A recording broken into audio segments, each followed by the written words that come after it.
I think it was Ms. Hembroff that indicated that we have 600 plus firms in our industrial complex that are supplying the defense industry, and yet they only supply about half of all of our purchases for our Department of National Defense.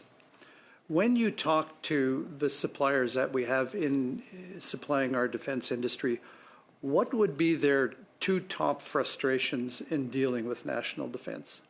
I guess I would say overwhelmingly, as I mentioned in my opening remarks, what Canadian defense companies are looking for is the opportunity to compete successfully in federal procurement processes.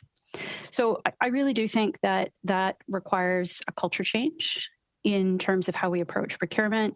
It may mean looking at new and innovative procurement approaches. For example, that may mean looking, for example, more at strategic partnerships or direct procurements with Canadian companies that have leading capability.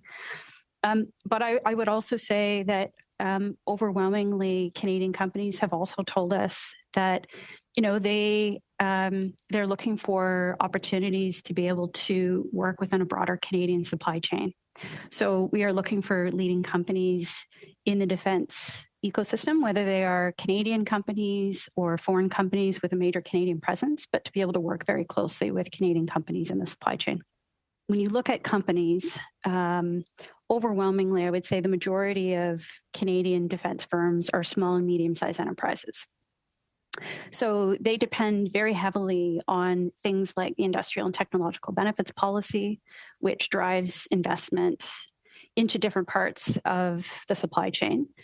I would say that they are also keen to be able to partner with larger firms and to be able to work together in bringing forward solutions. I mean, overwhelmingly, what they're looking for is the opportunity to put forward made in Canada solutions as part of the procurement process.